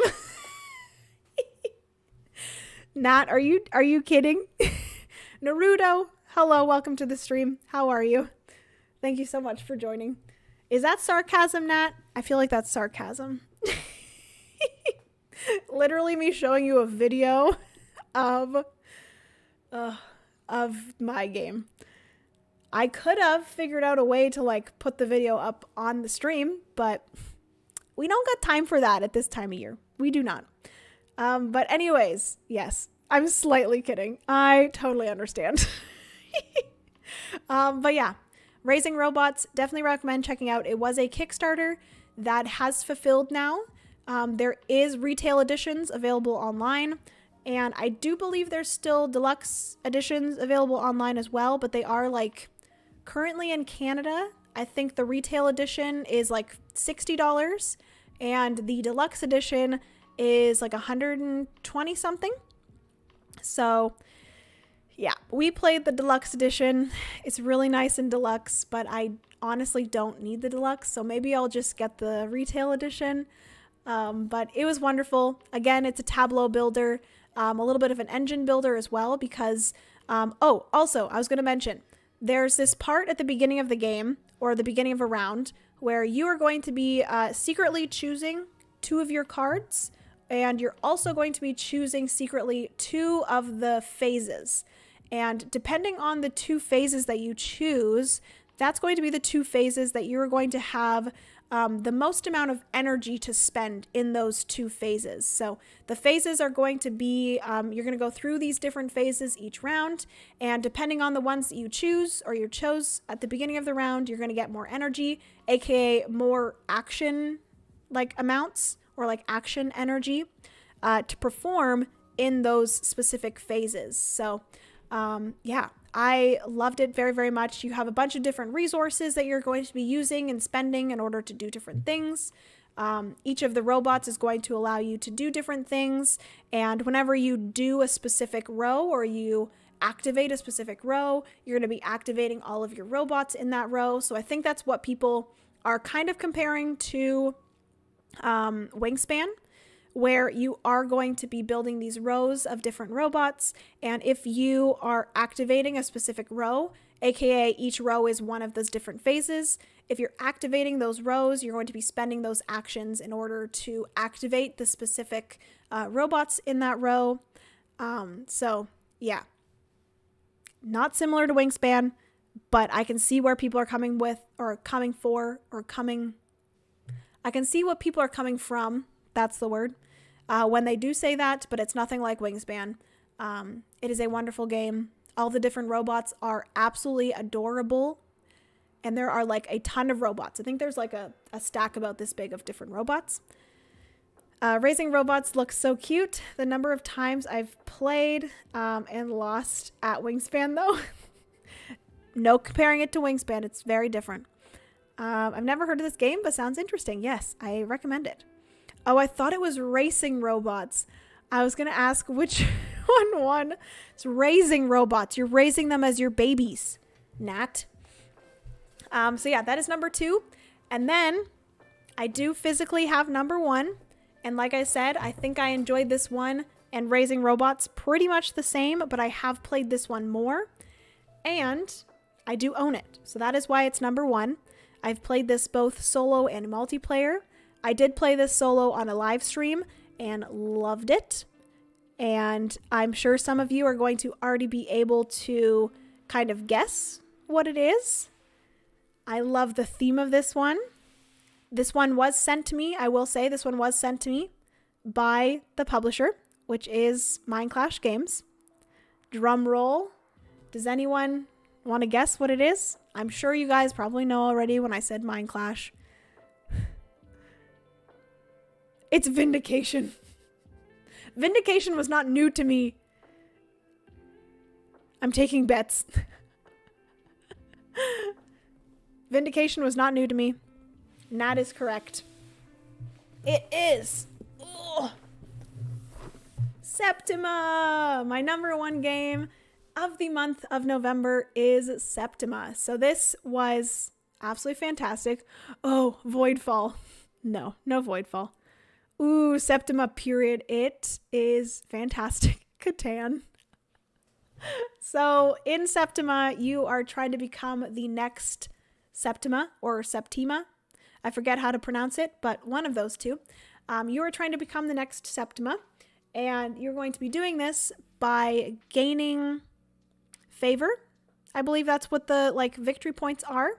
And you're going to be saving the different villagers, or you're going to be healing the different villagers in different ways in order to get victory points. You have these different tracks, and you're going to be going up on those tracks every time that you heal a specific villager with a specific injury or illness. So you're going to be brewing potions, gaining resources to brew those potions. You are going to be trying to avoid getting caught by the witch hunters, and you're going to be putting in your, what are they called? Townsfolk, your people that support you into the witch trials in order to win those witch trials, in order to get more witches into your coven. Each of the witches that you have in your coven is a little bit of a tableau builder where each witch is going to give you some sort of ongoing ability. And then whatever or however many witches at the end of the game you have, you're going to be able to score for your Book of Divination, which is going to be different objectives. You're going to have 4 different objectives that you're going to go for. If you have, at the end of the game, 4 different witches in your witch coven, you're going to be able to score for all 4 of those objectives. If you only have 3, you're going to only score for 3 of the objectives, 2 of the objectives, or 1 witch in your coven, you can only score for 1 of the objectives. So the more witches that you have at the end of the game, the more objectives you're going to be able to fulfill. You're also going to be gaining victory points for, what else are you going to be gaining victory points for? Actually, I think that's pretty much it. A lot of it has to do with healing the townsfolk or the villagers by brewing those potions, different things like that, gaining more witches. And also, additionally, if you play the full game, you're going to have this other board where you're going to be going up some more tracks, which love tracks. We love bumping tracks. You're also going to be getting some more special ability cards. They're going to be spell cards. And just the theme of this game is just so well integrated into the gameplay. I love this theme. This witchy theme is something that I've always loved. I love the gathering of resources and brewing potions and healing the townsfolk and different things like that. I kind of forgot to mention the best part of the game, but basically It is a simultaneous or like hidden simultaneous card selection type of game where at the beginning of the round, everyone has the same cards in their hand, and they're going to be selecting one of those cards. So whatever action you want to perform on your turn, and you're going to place that face down. Everyone's going to flip over their card at the same time. If two people have the same action that they're performing, they do gain suspicion because it's suspicious that so many of these witchy people are performing the same action. So you're going to go up in suspicion, but you're also going to have a bigger turn. So there's going to be an additional thing that you can do on your turn if you have matched with another player. So it's very fun. I just love this game so much. I'm excited to play it more. I feel like there's a ton more that I need to explore with the game, a ton more of like strategy that I can explore in the game. Witchy themes are just amazing, aren't they? Septima sounds like an STD. Oh no. Hello, Brian. Welcome to the stream. OMG, I am late. You made it for number 1. That's all that matters, Brian. And that is Septima. You made it for number 1. All right, so that is everything for my top 10 games of the month. Number 1, Septima. Number 2, Raising Robots. Number 3, Art Project. Number 4, Coimbra. Number 5, Last Will, I think. Number 5, Last Will. Number 6 is Nar. Number 7 is Waterfall Park. Number 8 is Riverside. Number 9 is Spicy. And number 10 is Stickum. So that is my top 10 games of the month. I do quickly want to go through all of the games that I played solo. I will probably not grab them. I do have my stack of solo games over there, but I'm a little bit lazy. So I'm just going to chat about them quickly. I think I need to check this out. Do you have a playthrough on YouTube? So yes, Jade, I do have a playthrough of Septima on my channel. I will say it is a very long live stream. I think the live stream ended up being over 4 hours, but that is just because it took me a little bit to get into the game. I was still kind of learning it at the beginning of the stream. And then also I talk to chat quite a bit while I'm playing, so it makes the game a little bit longer than it normally would. But I will say, if you go and watch the live stream, you really only need to watch like the first hour or so to get a good feel for the game. So you don't necessarily need to watch the entire thing, because obviously if you've watched like one full round, you kind of have a feel of how it plays and you don't need to watch the other 3 rounds. So yeah, don't feel pressured to watch the whole thing. If you see that it's 4 hours, just kind of skip through, see how it plays and different things like that. To get a good feel of if it's something that you would enjoy. I do have the deluxe edition, but you can get the retail edition now. I believe it is available. So yeah, definitely check it out. Hello, hello. Welcome to the stream. Jacket, please. Hello, Penny. Are you wondering where my jacket is from? I will link it down in the description if that's what you're asking for. I'll link it down in the description once this live stream is over. But it is very cute. It has Celeste from Animal Crossing on it. Charlie, hello, welcome to the stream. How are you? Can't wait for your top 10 of the year. I am so excited, Sam. You have no idea. There's still a ton of games that I want to play before the end of the year. My top games that were released in 2023 might be a little bit into 2024. I might be releasing it at the end of like January, because I'm just going to, I don't know if you guys are going to be able to see this, but let me switch over. I'm going to show you all of the games that I have to, one, just go through and decide where I want to rank it, but also games that I have on my unplayed shelf that are 2023 releases that I still want to play before I rank. So let me show you. I'm going to do a little top down here. Is this probably good? Let me turn down this.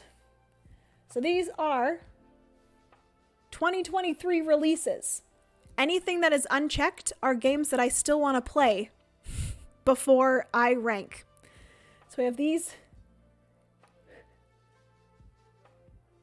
So all of those are still games that I want to play before the end of 2023, or at least before I do my ranking. So I have some that I still want to play. I'm probably not going to be able to play all of them, but you have those. And then the ones that are checked here are the ones that I have played. So we have all of those. There's so many dang games. It's insane. Good Lord. All right. Anyways, yeah. So my top 10 releases for 2023, I might try to get more played, and then I might do the video at like the end of January. We will see. Wow, you're going to be busy. Yep. I feel like I'm going to try to get some played for the rest of December, but I don't know how busy I'm going to be with the holidays. I shouldn't be too busy. But also, what was I going to say? I feel like January is going to be a good month for me to just get like a ton of games played. Everything's going to be a little bit slower, and I'm going to be inside in the freezing cold here in Canada, and I'm just going to go into hermit play board game mode. All right? All right. Hi, Jenna. Hello, Meeples over Peoples. How are you? How's it going? When did you say you were going to drop your top 10? Yeah, so Meeples over Peoples, like I said, will most likely be towards the end of January or sometime in January. We will see.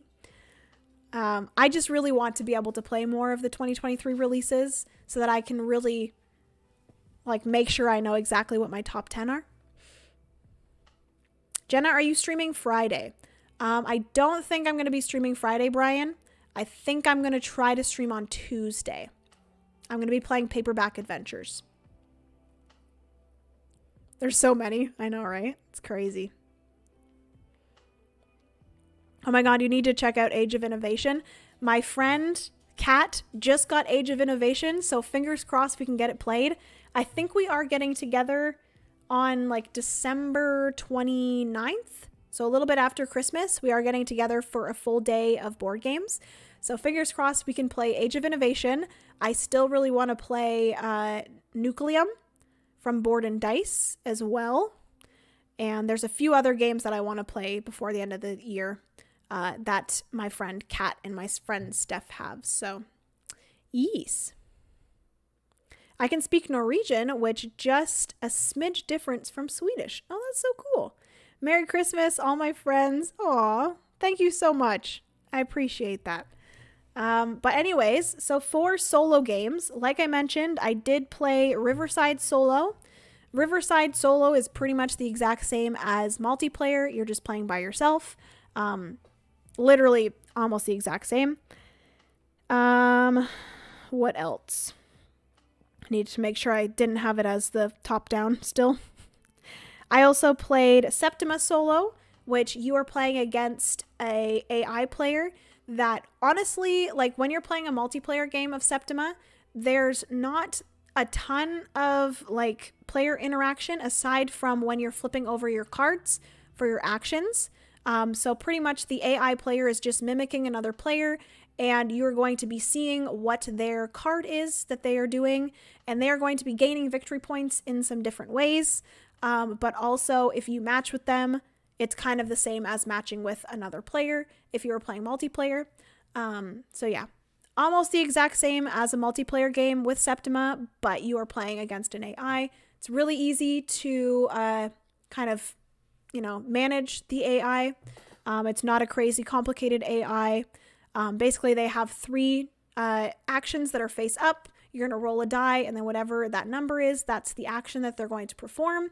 They do not have any player piece on the board, but they do have 3 spiders that you kind of have to avoid because the spider is going to be moving towards you, and you're going to get negative points if the spider gets into your space or gets beside you. Good afternoon, all. Brandon, hello. Welcome to the stream. How are you? How's your Sunday going? So yeah, that's Septima. I also played the 2 games that were our solo focus for the month of November, which is Coffee Roaster. I only think I played Coffee Roaster like twice, but I do need to play Coffee Roaster more because I really enjoy it. And then I also played For Northwood. Oh, let me get it.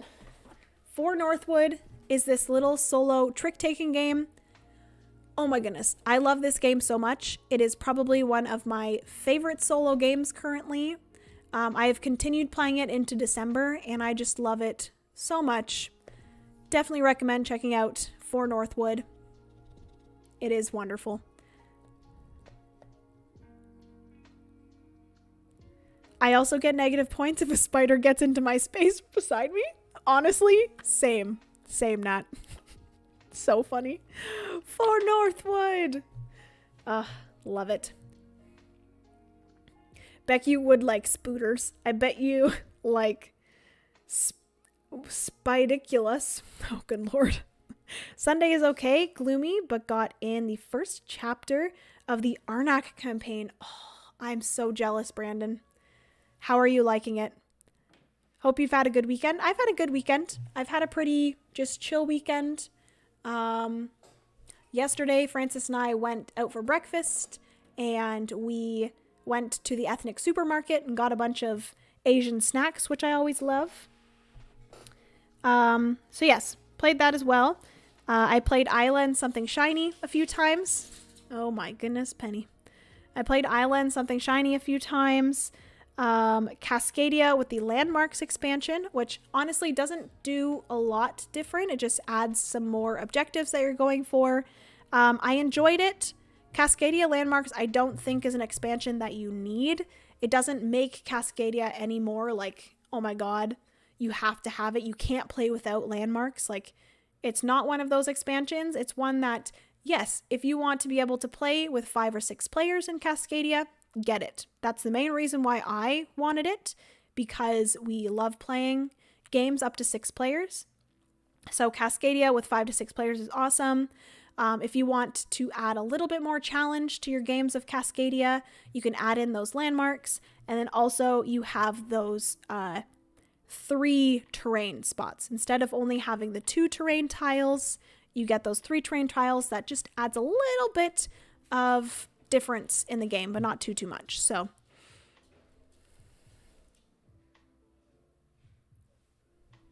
did you get any high chews, Jenna? I did. I got these like sweet and sour ones. It has watermelon high chews, and oh my god, I think I found my favorite high chew. Watermelon high chew. So good.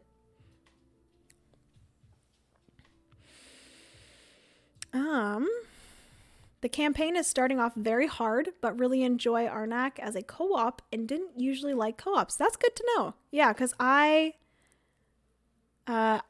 don't love co-ops. I've talked about that before, but I feel like Arnak would be decent co-op. I can't, for some reason, picture it as a co-op, but I'm excited to possibly try it out, for sure. You know what, Nat? Aiden said that he found the super sour chewy things at our ethnic supermarket, but we could not find them anywhere. I was so excited to find them, but I couldn't find them. So Aiden lied to me.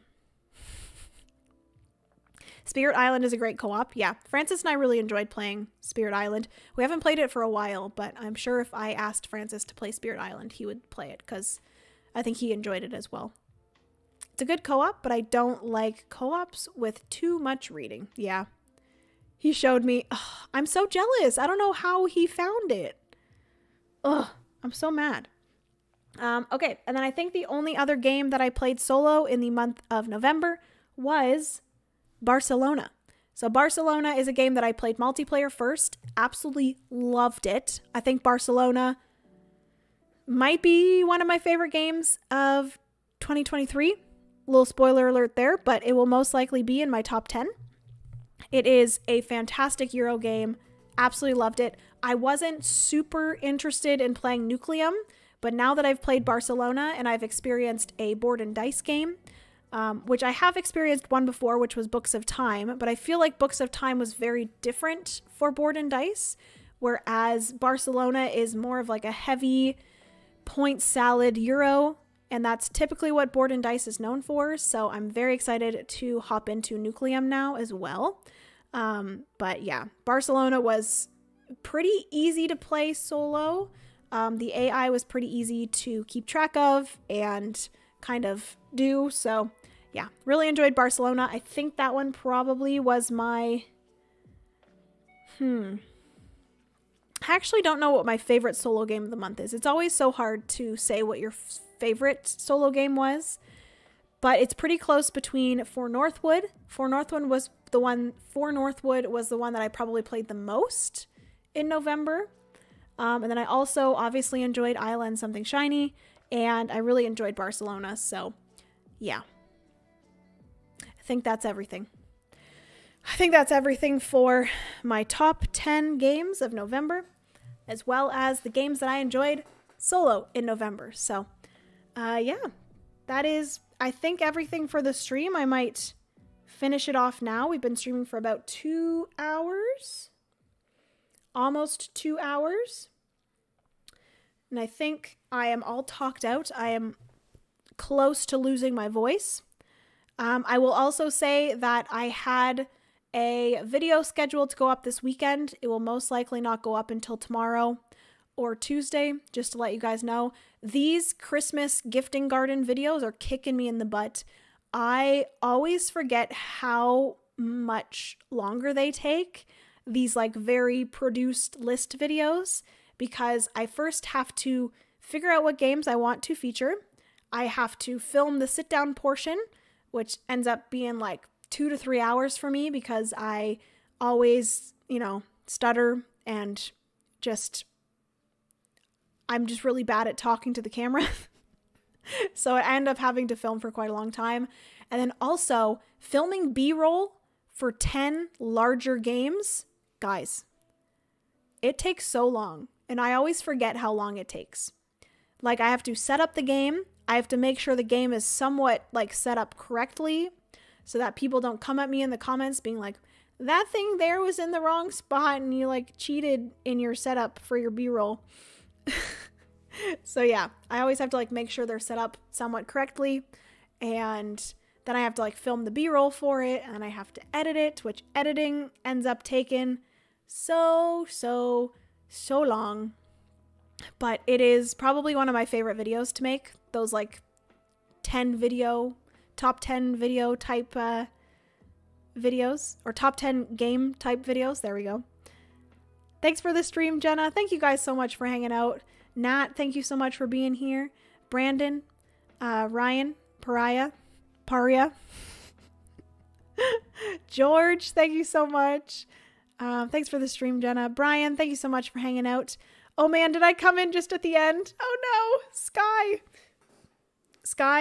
I think I saw that you saw the post from before today. But yeah, today I was supposed to stream Paperback, but I have a feeling that I'm really going to enjoy Paperback, so I really wanted to make sure I went into a live stream knowing exactly what I was going to do. I kind of chatted about it at the beginning of the live stream, so if you want to go back and listen to that. But yeah, unfortunately, I'm almost at the end of the stream. I'm losing my voice. I've been talking too much. But yeah, I will be playing Paperback Adventures on either Tuesday or possibly Wednesday of this week. Tuesday or Wednesday. I will most likely schedule it tomorrow so you can kind of see when it's going to go live. But yeah, I just needed a little bit more time to fully learn the rules, and then we're going to get into it, and I'm so freaking pumped. I also decided to play the most difficult character box. I'm starting with the damsel, which I don't know if that's the best way to do it. I feel like a lot of people have started with Ex Machina, but I really just like the damsel box. She just looks like a badass woman, and I want to play that, obviously. So yeah. Hey, my name is Scarlett. Hello, Scarlett. Thank you so much for joining. I apologize that it's towards the end of the stream, but I appreciate you hanging out. We appreciate your attention to detail. I love your video series. Thank you so much, Sam. I appreciate that. Thanks, Jade. Thank you so much for joining. Melanie, thanks for the stream. Thank you so much for watching. Have a good afternoon, everyone. Thanks for the video. Hope you enjoy the rest of your day. I will. Exactly, Sky. Ex Machina is easiest, but Damsel is a vibe. I agree. She is vibes. I 100% agree, and that's why I'm going to play her, and I'm pumped. So, yeah. Once I have learned the rules a little bit more, and I know exactly what I'm doing, we're going to stream that on Tuesday or Wednesday, and I am freaking pumped. So, yeah. Anyways, friends, thank you all so much. Gotta girl boss those words. Exactly. Thank you, Nat. Thank you. Gotta girl boss those words. Yeah. I love you guys so much. Thank you so much for hanging out with me. Yeah, those were my top 10 games of November, as well as my sewing solo, the solo games that I enjoyed in November. I'm happy that I actually got this out of the way, and I now don't have to stress about filming this. So yeah, hopefully that's okay with you guys. We will have to play more board and dice games. Oh god, Teotihuacan is good. I've played Teotihuacan on BGA. I enjoyed it, but I didn't really know what I was doing. So I would actually love to, actually learn how to play it and play it correctly and know what I'm doing. But yeah, have a good rest of your Sunday, everyone. Thank you all so much for hanging out. And I will see you guys next week with a few more videos as well as a live stream. And I think I will take the week after that off. I don't know if I will take it off of uploading videos, but I will take it off of live streaming. So yeah, love you guys so much. Have a good rest of your weekend, and I will see you next week. Bye, friends.